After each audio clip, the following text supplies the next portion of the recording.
Assalamualaikum warahmatullahi wabarakatuh.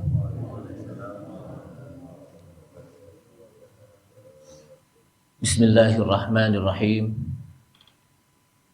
Alhamdulillahi hamdan katsiran tayyiban mubarakan fihi kama yuhibbu rabbuna wa yarda. Asyhadu an la ilaha illallah wahdahu la syarika lah wa la na'budu illa iyyah. Wa ashhadu anna Muhammadan 'abduhu wa rasuluhu la nabiyya ba'dah.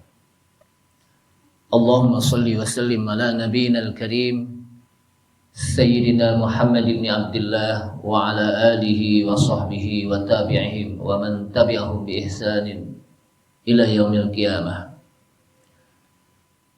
Amma ba'du, qala Allah Ta'ala fi kitabihil karim wa huwa asdaqul qailin.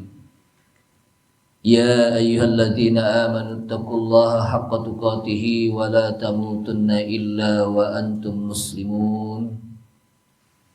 Wa qala Rasulullah sallallahu alaihi wasallam fa inna asdaqal hadits kitabullahi ta'ala wa khairal huda huda Muhammadin sallallahu alaihi wasallam wa syarral umuri muhdatsatuha wa kullu muhdatsatin bid'ah wa kullu bid'atin dhalalah wa kullu dhalalatin finnar.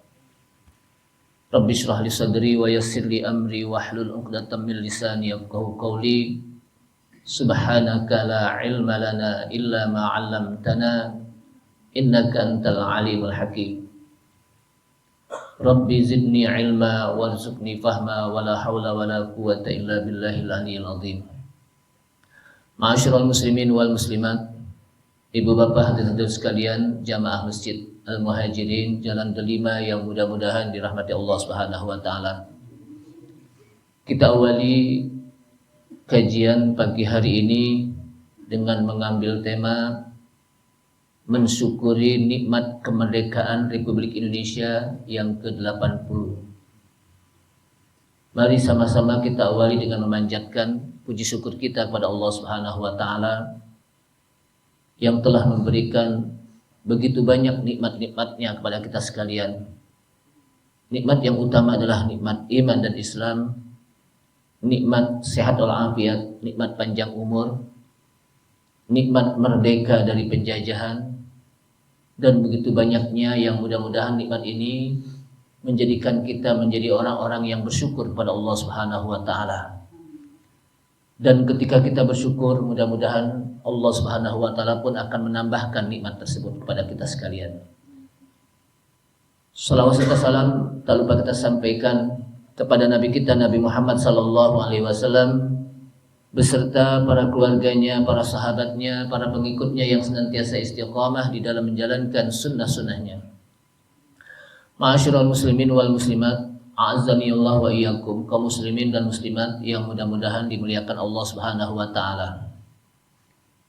Kita mungkin sampai jam 6 kurang lebih, karena mungkin ada dari bapak-bapak ibu-ibu yang mau upacara ya. Bahkan di RW pun ada upacara. Saya nggak tahu kalau RW 3 nih. Ada upacara juga ya. Ya. Saya juga upacara nanti. Jadi ditugaskan juga nih. Nah, oleh karena itu paling tidak kita menjadi istiqomah pagi hari ini, jangan sampai gompal. Kalau orang tua bilang apa? Jangan sampai gompal gitu. Tetap walaupun apa sedikit dan banyak kita tetap terus melakukan apa thalabul ilmi. Jamaah sekalian, mensyukuri nikmat kemerdekaan Republik Indonesia yang ke-80. Apa arti mensyukuri? Seringkali banyak orang yang mengaku sudah bersyukur. Bahkan kadang ketika melaksanakan dirgahayu kemerdekaan Republik Indonesia, itu temanya dengan kalimat mensyukuri nikmat kemerdekaan Republik Indonesia. Sudahkah kita bersyukur? Atau jangan-jangan orang itu belum bersyukur, hanya baru berasa menjadi orang yang bersyukur. Sementara ancaman bagi orang yang tidak bersyukur adalah sebagaimana yang disampaikan oleh Allah Subhanahu wa taala, wa in ta'adzana rabbukum la in syakartum la azidannakum أنعمكم ولئن كفرتم إن عذابي لشديد. Wa idh ta'adzana rabbukum, dan ingatlah ketika Rabb kalian memberitahukan kepada kalian, la in syakartum la azidannakum, jika kalian mensyukuri nikmat yang telah aku berikan, kata Allah SWT dalam surat Ibrahim, la azidannakum, niscaya pasti kami akan tambahkan nikmat tersebut. Jadi kalau kita belajar bahasa Arab, maka la azidannakum yang artinya niscaya kami tambahkan, itu ada huruf taukid. Pertama lam, la azida, la-nya itu pendek makanya, bukan panjang, la azida, tapi la azida. Artinya apa? Pasti. Namanya taukid itu artinya pasti, benar-benar. Yang kedua ada nun taukid. Artinya 2 kali huruf itu mentaukid bahwa pasti benar-benar kami akan tambahkan nikmat tersebut kalau kita mau mensyukuri nikmat yang diberikan oleh Allah Subhanahu wa taala.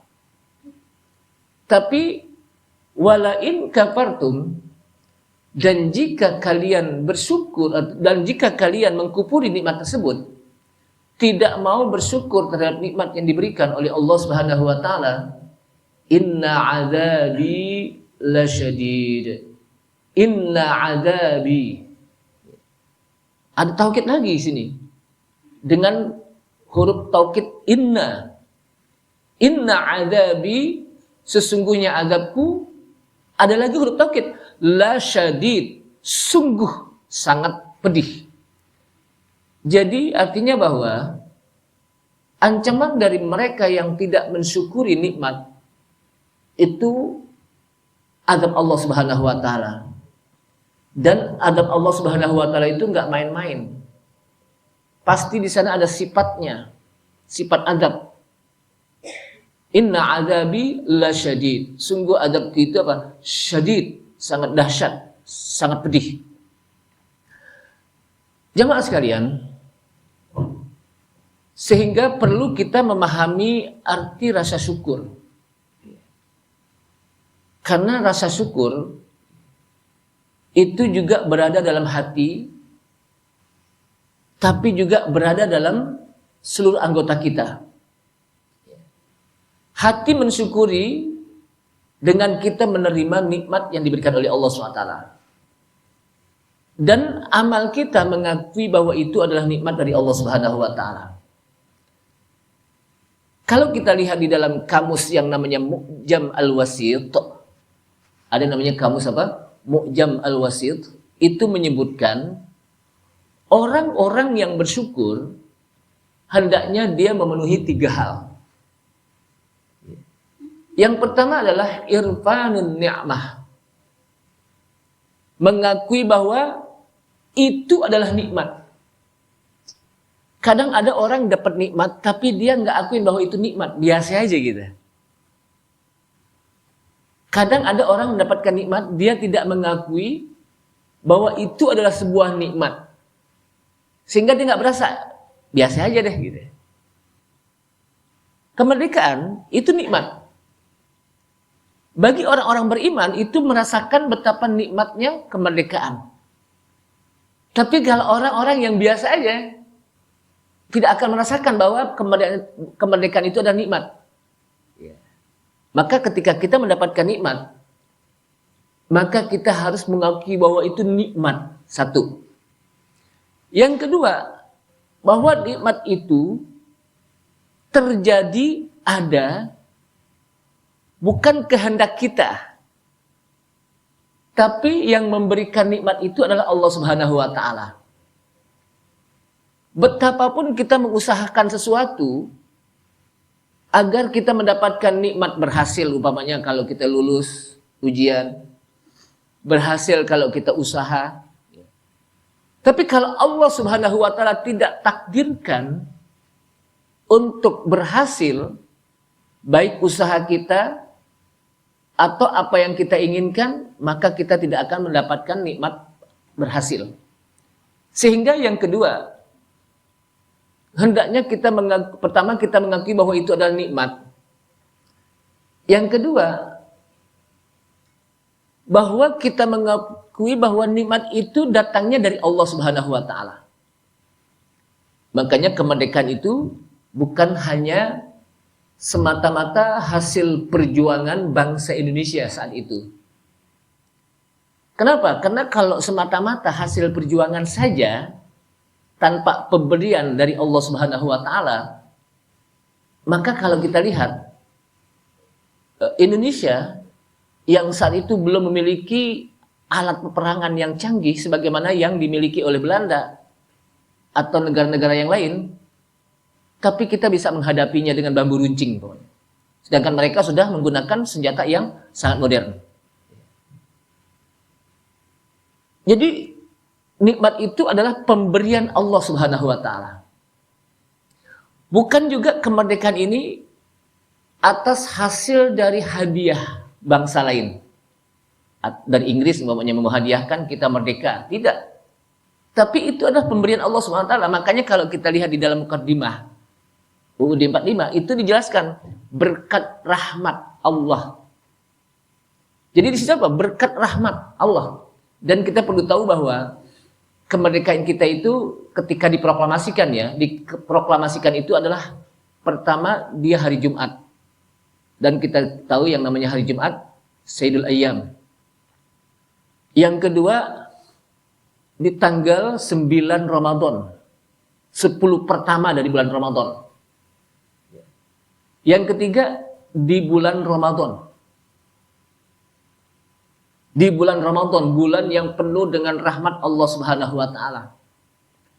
Jadi sebetulnya kalau kita lihat pada founding kita itu mengakui betul bahwa kemerdekaan itu adalah rahmat dari Allah Subhanahu wa taala, berkat rahmat. Karena mereka mengakui betul kalau bukan pemberian dari Allah Subhanahu wa taala tidak akan merdeka. Tapi karena berkat rahmat Allah Subhanahu wa taala, maka Allah Subhanahu wa taala pun memberikan kita nikmat kemerdekaan. Dan ini harus kita syukuri. Jadi yang pertama adalah mengakui bahwa itu adalah nikmat. Yang kedua bahwa itu nikmat dari Allah Subhanahu wa taala, bukan semata-mata hasil usaha kita. Yang kedua adalah wassana'u biha. Yang ketiga ya? Oh iya, boleh deh. Yang ketiga. Wassana'u biha. Kita puji yang memberikan nikmat. Siapa yang memberikan nikmat? Allah Subhanahu wa taala. Kita puji apakah dengan kalimat alhamdulillah atau dengan kalimat alhamdulillahi ala kulli halin atau dengan kalimat alhamdulillahilladzi bi ni'matihi tatimmus sholihat. Semua itu adalah kalimat-kalimat pujian. Minimal kita memuji Allah dengan kalimat alhamdulillah. Segala puji bagi Engkau ya Allah yang telah memberikan kita nikmat yang begitu banyak. Atau dengan kita bersujud syukur juga boleh. Karena sujud syukur itu juga diperintahkan oleh Allah Subhanahu wa taala, di mana Rasulullah SAW ketika mendengarkan beliau mendapatkan nikmat, maka beliau bersujud syukur. Sujud syukur itu apa? Cuma sekali. Beda dengan sujud sahwi yang 2 kali. Kemudian yang keempat berarti wa izharuha. Menggunakan nikmat tersebut, memanfaatkan, memakai nikmat tersebut sesuai dengan yang Allah ridho. Sesuai dengan yang Allah ridho.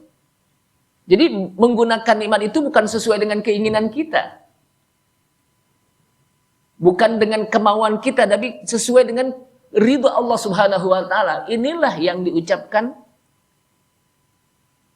di dalam Al-Quran, di mana Allah SWT mengatakan Rabbi auzi'ni an ashkura ni'matakallati an'amta alayya wa ala walidayya wa an a'mala salihan tarda.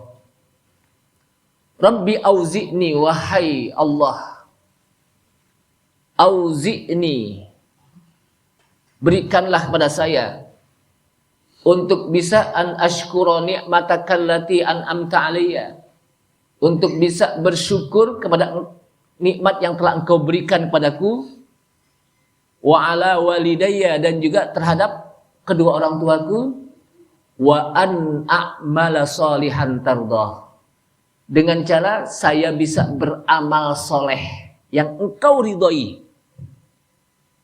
Jadi menggunakan nikmat yang sesuai dengan apa yang Allah ridha, yang Allah suka.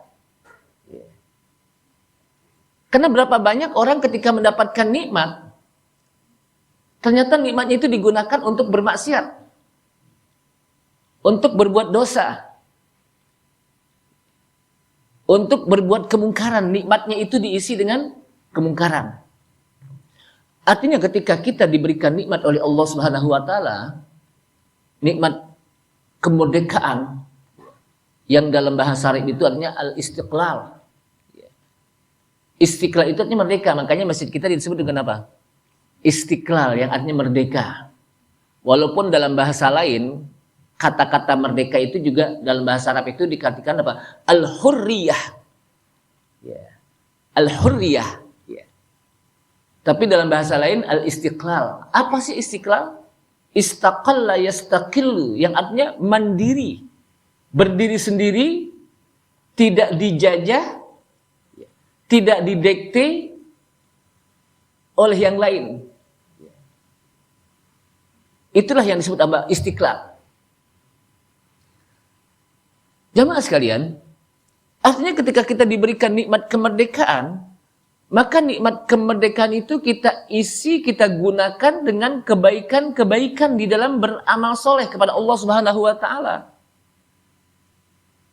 Kita bangun kemerdekaan ini dengan berbuat baik. Kita bangun negara, kita bangun bangsa. Itu namanya apa? Mengisi kemerdekaan. Berarti kita diperintahkan untuk menjadi orang yang bermanfaat, bukan menjadi orang yang tidak bermanfaat. Kenapa?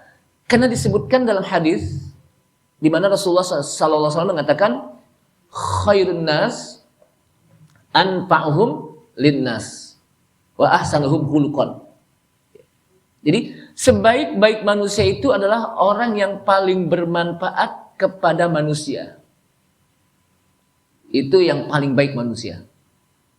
Dan orang yang paling baik akhlaknya. Jadi sebaik-baik manusia adalah mereka yang paling bermanfaat kepada orang lain. Ketika dia hidup di tengah-tengah masyarakat, masyarakat itu menjadikan dia orang yang paling bermanfaat. Kenapa? Karena dengan dia bisa membangun. Dia bermanfaat terhadap masyarakat. Dulu saya sering dengar ada istilah sampah masyarakat dulu. Tapi sekarang udah hilang tuh istilah itu ya, sampah masyarakat itu. Kenapa disebut sampah masyarakat? Kalau kita lihat sampah itu, kira-kira bermanfaat nggak?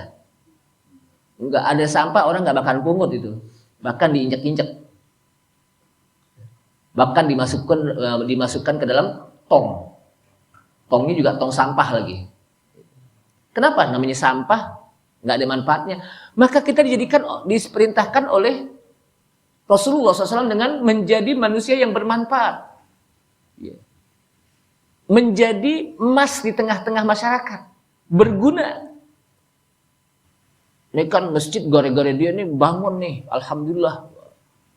Ini kan masyarakat di sini aman gara-gara dia nih. Ini kan masyarakat baik, dia punya andil di sini. Di sini ekonomi baik, gara-gara dia. Itu semuanya apa? Gara-gara dia. Kenapa? Berarti dia itu menjadi orang yang bermanfaat. Ketika dia nggak ada, orang merasa kehilangan.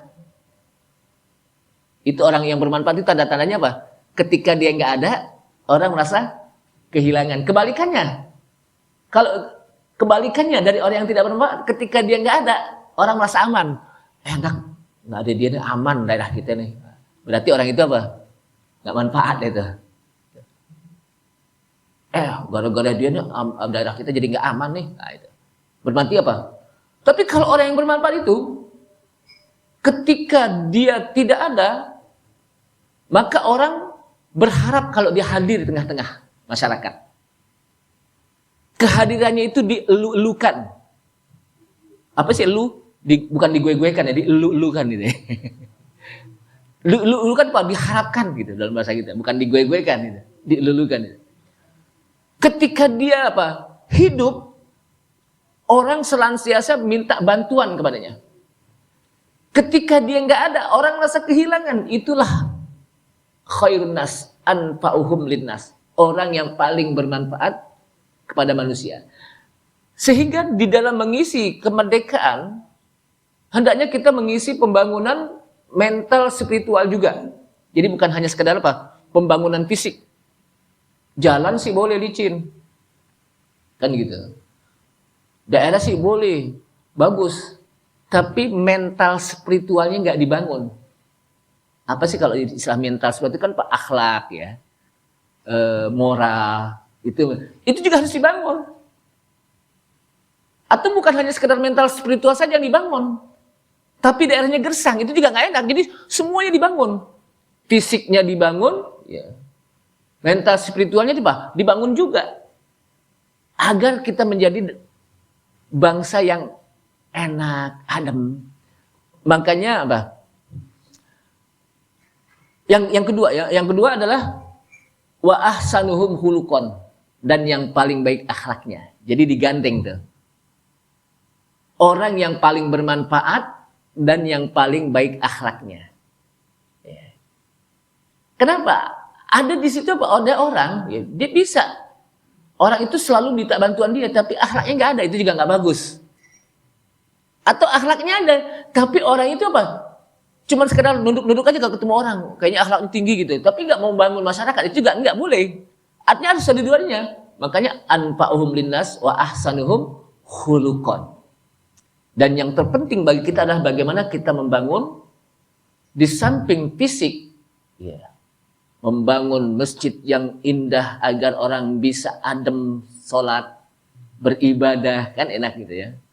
Membangun lingkungan agar aman lingkungan kita. Tapi nggak kalah pentingnya adalah bagaimana kita membangun mental spiritual. Anak-anak kita didik dengan ajaran Islam, dengan akhlak yang baik. Yeah. Karena sekarang ini sudah mulai terjadi nih perpecahan. Saya lihat itu. Sudah mulai fenomena antar kelompok, antar suku, antar macam-macam. Nah ini perlu diraih kembali, ya. Dirajut kembali. Ya. Kalau dalam bahasa Al-Quran, wala takunu kallati naqadat ghazlaha mim ba'di quwwatin ankatha. Dulu, founder founding kita ketika membangun untuk meraih kemerdekaan Republik Indonesia itu bersatu. Dan mereka satukan tuh semuanya. Terutama para pemuda. Jadi pemuda itulah yang sebetulnya kalau saya lihat, makanya ada istilah sumpah pemuda ya, bukan sumpah orang tua itu. Sumpah pemuda, ada yang namanya Yong Japa, Yong Sunda, Yong Batak, Yong Betawi. Itu semuanya pemuda disebutkan. Dan pemuda saat itu memiliki peranan di dalam kemerdekaan Republik Indonesia. Lalu bersatulah kita.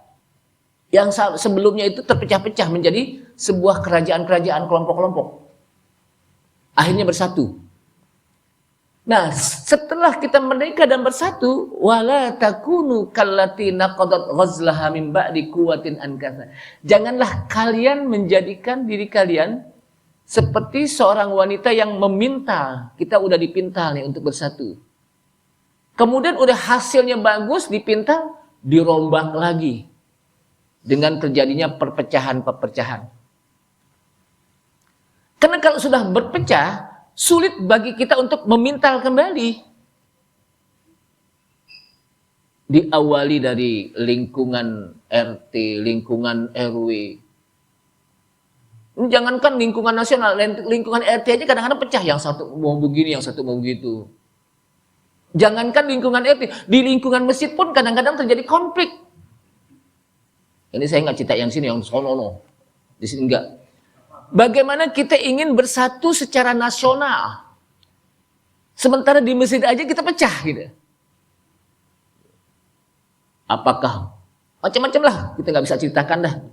Padahal kalau kita lihat di dalam ayat Al-Quran, innama ya'muru masajidallahi man amana billahi wal yaumil akhir wa aqamas salata wa ataz zakata wa lam yakhsha illallah fa'asa ulaika ayyakunu minal muhtadin. Ini di surat At-Taubah nih. Innama diawali dengan innama. Ma-nya itu kalau kita lihat ma zaidah, berarti kalimat innama itu adatul hasr. Adatul hasr itu kalau bahasa kita satu huruf yang menjelaskan tentang kehususan, dibatasi. Sesungguhnya hanya mereka-mereka. Nah ini makanya pakai ada istilah hanya. Hanya mereka-mereka yang mau memakmurkan masjid itu adalah man amana billahi wal yaumil akhir. Orang yang beriman kepada Allah dan hari akhir. Itu yang mau memakmurkan masjid. Makanya pakai hanya. Orang yang tidak beriman, jangan diharap mereka mau memakmurkan masjid. Jadi orang yang tidak beriman, jangan harap dia mau memakmurkan masjid. Tapi kalau orang beriman, pasti dia mau memakmurkan masjid. Beriman kepada siapa? Kepada Allah dan hari akhirat. Kedua, wa aqamas shalah. Dan orang yang mendirikan sholat. Jadi innama ya'muru masajidallah, memakmurkan masjid itu dengan mendirikan sholat. Jangan sampai ada orang mau memakmurkan masjid. Cuman sekedar rapatnya doang hadir, tapi sholat berjamaahnya enggak gitu, umpamanya nih. Jadi kalau giliran rapat paling depan deh. Kalau giliran panitia korban paling depan tampil. Tapi kalau giliran sholat berjamaah nggak pernah kelihatan gitu. Tapi juga bukan di sini nih, tempat lain juga nih. Di sini nggak ada, insya Allah. Gitu. Yang ketiga, wa ataz zakah, tunaikan zakat. Orang yang memakmurkan masjid itu adalah orang yang mau melaksanakan zakat. Artinya di sini masjid itu di samping dia sebagai rumah Allah Subhanahu wa taala yang dipakai untuk mendirikan sholat, tapi juga di situ ada sistem ekonomi dengan zakat. Zakat, infak, sedekah itu nanti ada pemahamannya masing-masing. Apa yang disebut dengan sedekah, apa yang disebut dengan zakat, apa yang disebut dengan infak, apa yang disebut dengan wakaf, apa yang disebut dengan hibah, itu ada pemahamannya masing-masing. Ini kalau saya bahas mungkin nggak keburu nih. Ini sampai jam 6 aja kita bahas dikit lagi nih. Itu orang yang mau memakmurkan masjid. Pertama, beriman kepada Allah dan hari akhir. Yang kedua, mendirikan sholat. Yang ketiga, menunaikan zakat. Walam yakhsha illallah, dan orang itu tidak takut kecuali hanya kepada Allah. Artinya itu orang ini memiliki akhlak. Akhlak itu kan orang yang takut kepada Allah, itu akhlak yang paling tinggi. Yang paling tinggi adalah orang yang akhlaknya takut kepada Allah Subhanahu wa taala. Makanya para ulama dipuji oleh Allah Subhanahu wa taala dalam Al-Qur'an bukan banyaknya ilmu, tapi orang yang paling takut. Innama yakhsyallaha min ibadihil ulama. Kata Allah, innama yakhsyallaha, sesungguhnya yang paling takut kepada Allah min ibadihi, di antara hamba-hambanya adalah ulama'u. Mereka adalah para ulama. Jadi semakin tinggi ilmunya, semakin banyak ilmunya, semakin takut kepada Allah SWT. Kenapa? Karena semua hasil yang kita lakukan, hendaknya ujung-ujungnya ada rasa takut kepada Allah SWT. Nah, ketika dia sudah beriman pada Allah dan hari akhir, dengan memakmurkan masjid, dia dirikan sholat, ditunaikan zakat, dan dia tidak takut kecuali hanya kepada Allah SWT, fa'asa ulaika ayyakunu minal muhtadin. Fa'asa. Saya lihat di dalam beberapa penjelasan tafsir, kalimat fa'asa berbeda dengan la'alla. Kan banyak kalimat la'allakum tattaqun, agar kalian menjadi orang yang bertakwa. La'allakum tashkurun, agar kalian menjadi orang yang bersyukur. La'alla itu litaraji, berharap. Berharap artinya apa? Berharap semoga puasa itu menjadikan diri Anda menjadi orang yang bertakwa. Semoga dengan Anda makan dengan yang halal, Anda menjadi orang yang bersyukur. La'allakum tashkurun. Berbeda dengan fa'asa. Fa'asa itu kata para ulama pasti. Fa'asa ulaika ayyakunu minal muhtadin. Pasti mereka ketika mau memakmurkan masjid, ayyakunu minal muhtadin, akan mendapatkan petunjuk dari Allah SWT di masjid. Jadi kalau kita ingin mendapatkan hidayah petunjuk terus menerus, itu di masjid adanya. Bukan di jalan gitu. Bukan di tempat tongkrongan. Tapi apa? Di masjid. Bahwa orang itu pasti akan mendapatkan petunjuk. Nah, yang menjadi permasalahan, kenapa fenomena yang terjadi justru masjid itu menjadi pusat konflik, sumber konflik. Ya kan? Hampir rata-rata itu saya lihat di beberapa masjid itu, apakah antara pengurus dengan pengurus, apakah antara pengurus dengan jamaah, ataukah pengurus masjid dengan tetangga masjid, antara kaum wanita dengan bapak-bapak, antara kaum tua dengan anak remaja, ada aja itu. Padahal fa'asa ulaika ayyakunu minal muhtadin. Pasti mereka akan mendapatkan petunjuk. Kok bukan mendapatkan petunjuk ketika mereka makmurkan masjid, justru menjadi apa? Konflik gitu, menjadi ada berantem gitu. Maka kata para ulama, pasti ada something wrong. Apa something wrong? Ini bahasa Betawi nih. Bahasa Betawi bahasa apa nih? Bahasa timur ya, bahasa apa? Barat lah, bahasa barat ya. Jadi pasti ada yang something wrong, sesuatu yang salah di dalam apa yang dilakukan, something wrong. Padahal kalau kita memakmurkan masjid itu ada 3. Kalau lihat dalam apa? Kata para ulama 3. Pertama dari sisi imarah. Yang kedua dari sisi idarah. Yang ketiga dari sisi riayah. Ini ada 3 nih. Pertama dari sisi imarah, mengisi masjid, memakmurkan imarah. Ada sholat berjamaahnya, jangan sampai masjid nggak ada sholat berjamaahnya. Ada adzannya, ada kajiannya. Kajiannya itu macam-macam, ada kajian tafsir, ada kajian tentang hadis, ada fikih, ada tauhid, macam-macam. Diisi. Yang kedua ada idarahnya, manajemen. Idarah itu apa? Ada mananya, ada manajemennya, diatur. Siapa yang jadi imam? Jangan sampai yang menjadi imam itu imam hasil dorong-dorongan, atau enggak hasil dorong-dorongan. Inti aja deh, enggak inti aja deh. Enggak inti, pantas, enggak inti. Akhirnya orang, ini jamaah nih udah pada nunggu ini kapan nih sholat mulai, main dorong-dorongan aja dari tadi gitu. Ada jadwalnya. Dan tentu yang dipilih yang the best, yang terbaik dari sisi bacaan. Kenapa? Karena imam hasil pilihan jamaah. Imam hasil pilihan jamaah, bacaannya bagus. Kalau imam bacaannya bagus, maka jamaah pasti di bawah imam bacaannya. Tapi kalau bacaannya belepotan, apa bahasa kita? Bacaan apa? Bacaan Qur'annya belepotan, dia apa? Imamnya aja bacaan belepotan kayak gitu, gimana jamaahnya kan gitu. Jadi imam itu standar ukuran, barometer. Barometer kalau imamnya bagus berarti oh ini pantas nih hasil hasil seleksi dari semua jamaah. Tapi kalau imamnya bacaannya apa?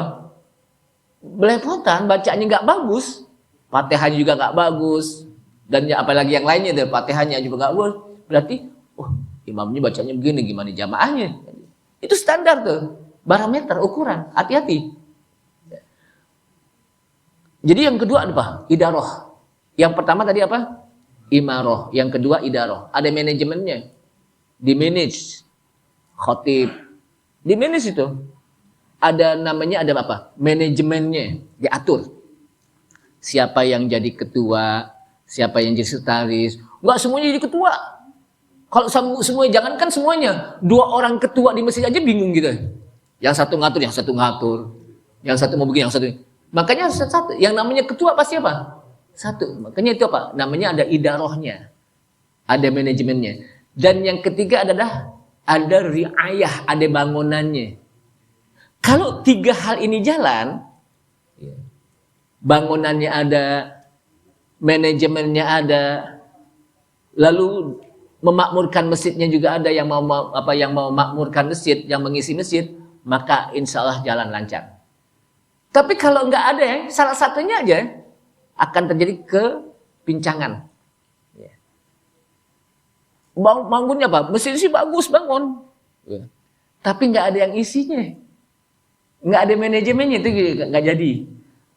Manajemennya sih bagus, tapi nggak ada bangunannya, itu juga nggak jadi. Atau bangunannya bagus, manajemennya ada, tapi nggak ada yang mau memakmurkan, itu juga nggak jadi. Harus 3-3-nya nih.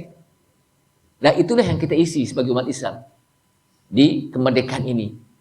Jadi kita isi dengan bukan hanya sekedar apa, fisik, bangunan yang bagus, lingkungan yang bagus, yang asri, dengan green and clean kalau bahasa kita apa, penghijauan dan bersih gitu ya.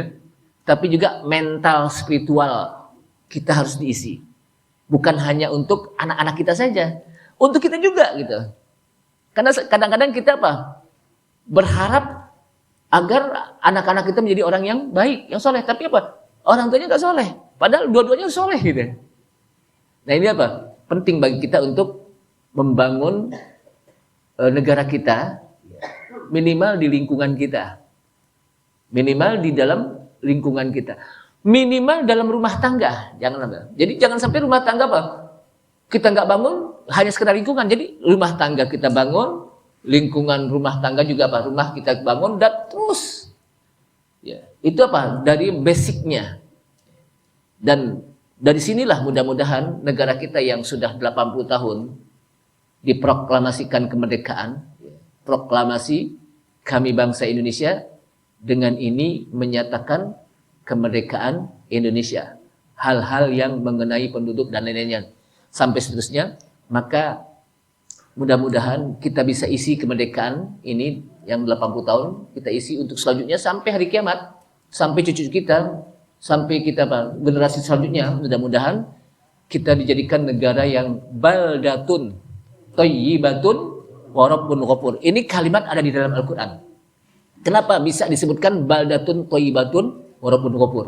Ternyata kalau kita lihat di dalam kalimat tersebut, ketika ada satu bangsa namanya kaum Saba.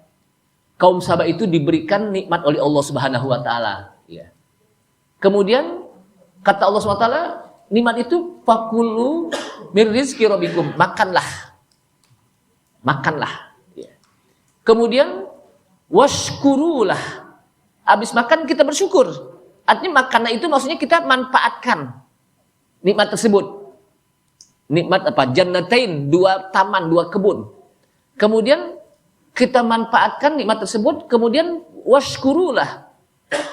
Habis washkurulah, baldatun thayyibatun wa rabbun ghafur. Semoga negara kita menjadi baldatun thayyibah, negara yang aman, yang baik, yang sentosa, wa rabbun ghafur, dan penuh dengan ampunan Allah Subhanahu wa taala.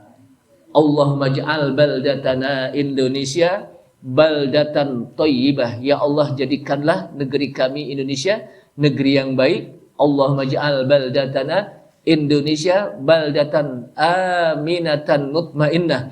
Ya Allah, jadikanlah negeri kami ini Indonesia negeri yang aman, negeri yang damai, mutmainnah, negeri yang tenang, yang Engkau utus di tengah-tengah kami para penguasa-penguasa yang adil, penguasa-penguasa yang jujur, yang mampu untuk membawa kami untuk masuk ke dalam surga-Mu ya Allah. Wassalamualaikum warahmatullahi wabarakatuh.